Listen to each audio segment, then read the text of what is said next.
स्वागत है आप सभी का। कमोडिटी एट 10 की शुरुआत कर लेते हैं और आज सबसे पहले बात कर लेते हैं गोल्ड और सिल्वर की, जहां पर आज मुनाफा वसूली दिख रही है। एमसीएक्स पर सोने का भाव देखिए तो 1,33,000 तक फिसल कर आ चुका है और चांदी 2,03,000 के करीब आ चुकी है। तो रिकॉर्ड से चांदी देखिए करीब करीब 4,500 से 5,000 रुपए नीचे आ चुकी है और 2,000 रुपए से ज्यादा की गिरावट रिकॉर्ड स्तरों से सोने में भी देखने को मिल रही है। लेकिन अब आगे आपको क्या करना है? क्या इस गिरावट पे खरीदना चाहिए या अभी रुकना चाहिए और करेक्ट होने दे मार्केट? क्या कुछ संभावनाएं बन रही है? ये बातचीत करने के लिए हमारे साथ दिग्गज एक्सपर्ट अनुज गुप्ता हैं। अनुज जी, बहुत बहुत शुक्रिया, गुड मॉर्निंग।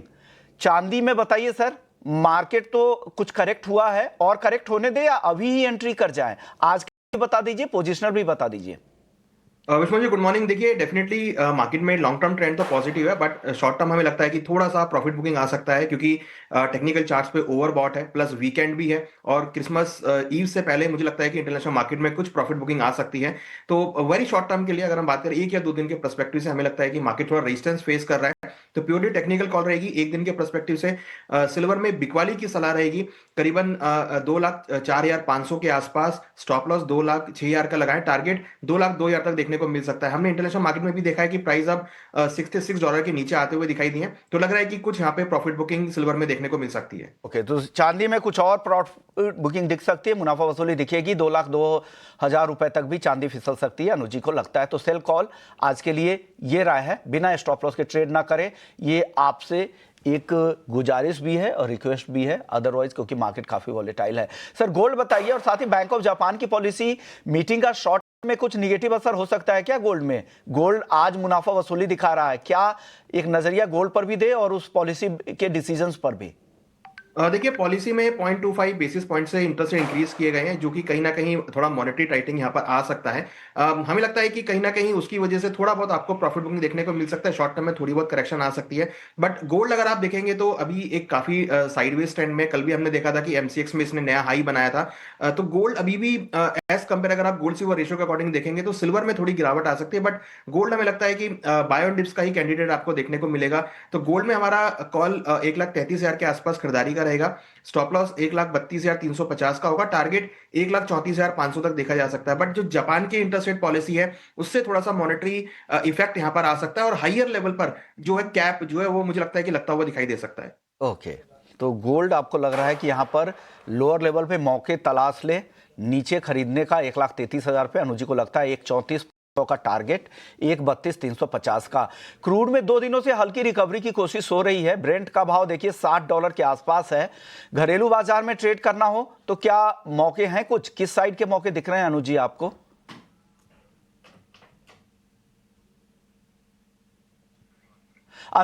सर आपके ऑडियो को अनम्यूट कीजिएगा सर।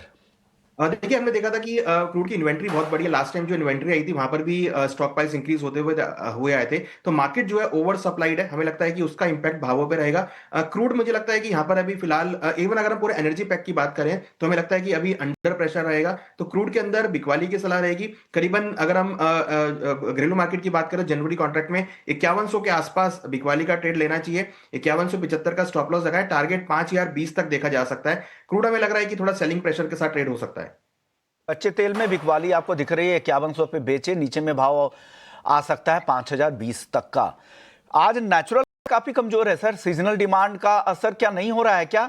या जो जिस तरह के आउटलुक आए थे 2 हफ्ते के लिए, यूएस में कहा जा रहा था कि तापमान वहां पे ऊपर की तरफ ही ज्यादा रहेगी, इसका असर दिख रहा है? क्या लग रहा है एनजी में सर, इस गिरावट के बाद क्या करना चाहिए?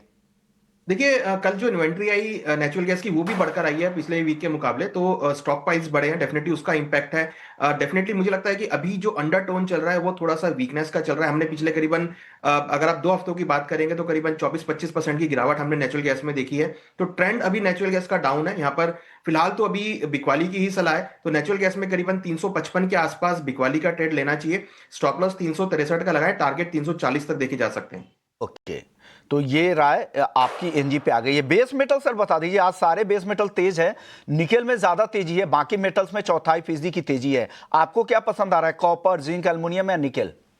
देखिए ऑब्वियसली कॉपर ही रहेगा, क्योंकि हमें लगता है कि जो जापान में इंटरेस्ट रेट इंक्रीज हुए हैं, उससे थोड़ा सा मुझे लगता है कि इंडस्ट्रियल एक्टिविटी को सपोर्ट आ सकता है, इकोनॉमी को बूस्ट मिल सकता है। तो डेफिनेटली कॉपर मुझे लगता है कि यहाँ पर खरीदारी के तौर पे देखा जा सकता है। तो 1110 के आसपास खरीदारी करें, 1104 का स्टॉप लॉस लगाएं, टारगेट करीबन 1118 तक देखने को मिल सकते हैं। ओके, तो कॉपर आपकी तरफ से खरीदारी की राय है, 1110 पे खरीदना है, 1118 का टारगेट है, 1104 का यहां पर स्टॉप लॉस लगा के काम करना है। चलिए अब बात कर लेते हैं एग्री मार्केट की। शुरुआत हो चुकी है। जनवरी कॉन्ट्रैक्ट ग्वारगम में देखिए 10,000 के बेहद करीब है, 9,970 के आसपास। ग्वार सीड का जनवरी वायदा 5400 के ऊपर है। बताइए सर, इन दोनों काउंटर में क्या लग रहा है?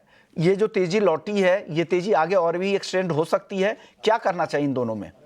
देखिए, बिल्कुल लग रहा है कि कॉपर के अंदर जो खरीदारी लौटी है वो यहाँ पर आ सकती है। चांसेस पूरे लग रहे हैं कॉपर के अंदर ग्वार के अंदर खरीदारी करने के लिए। तो करीबन 5350 के आसपास खरीदारी का ट्रेड लेना चाहिए। हमें लगता है कि ऊपर में 5450 तक के टारगेट आपको ग्वार में देखने को मिल सकते हैं। ग्वार के अंदर भी पॉजिटिव ट्रेंड आता हुआ दिखाई दे रहा है। ओके, तो ग्वार में पॉजिटिव ट्रेंड आपको दिख रहा है। कोरिएंडर भी अब वापस से 10,000 के ऊपर आ चुका है। एक मुनाफा वसूली बीच में दिखी थी एक बड़ी तेजी के बाद। क्या अब वापस से खरीदना चाहिए? 10,000 के ऊपर है। और देखिए, बिल्कुल मसालों के अंदर हमने अच्छा खासा मोमेंटम आते हुए देखा है। कोरिएंडर में भी हमें लगता है कि यहाँ पे डिमांड का असर है और पिछले कुछ दिनों में अच्छा ब्रेकआउट यहाँ देखने को मिला है। वॉल्यूम्स इंक्रीज हुए हैं, ओवाई यहाँ पर बढ़ता हुआ दिखाई दिया है, जो कि हमें लगता है कि मार्केट के लिए सपोर्टिव है। तो डेफिनेटली मुझे लगता है कि अगर प्राइस नीचे 9,800 के आसपास मिलते हैं तो खरीदारी का ट्रेड लें। ऊपर में टारगेट हमें लगता है कि 10,500 तक देखे जा सकते हैं। ओके, तो ग्वार पर और कोरिएंडर पर आपकी राय आ गई है। हल्दी बता दीजिए, हल्दी आज सबसे मजबूत दिख रहा है। मैं अप्रैल कॉन्ट्रैक्ट पे सीधा राय सर आपका जानना चाह रहा हूं। 16,170 पे है, 1% की तेजी दिख रही है शुरुआती कारोबार में। यहां पर क्या करना चाहिए सर? देखिए, बिल्कुल हल्दी के अंदर भी हमने एक अच्छी खासी मोमेंटम आते हुए देखी है। फाइनली प्राइस काफी टाइम के बाद ऑलमोस्ट अपने ईयर हाई के आसपास ये भाव चलते हुए दिख रहे हैं। मुझे लगता है कि हल्दी के अंदर जो ट्रेंड बना है ये अभी पॉजिटिव रहेगा। तो करीबन 15,800 15,900 के स्तर होंगे जहां पर डिप आता है तो खरीदारी का ट्रेड बना सकते हैं। हमें लगता है कि 16,800 17,000 तक के लेवल टर्मरिक में देखने को मिल सकते हैं।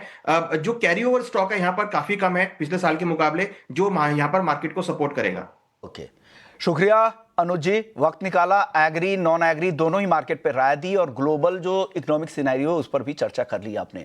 चलिए, अनुज जी का शुक्रिया कहेंगे, लेकिन वक्त है ब्रेक का। ब्रेक के बाद जब लौटेंगे तो मार्केट महारथी सेगमेंट का रुख करेंगे, जहां पर आज हमारे साथ दिग्गज एक्सपर्ट राहुल अरोड़ा होंगे। उनसे समझेंगे क्या किस तरह की रणनीति है, मौजूदा ग्लोबल डेवलपमेंट जो हो रहे हैं उसका घरेलू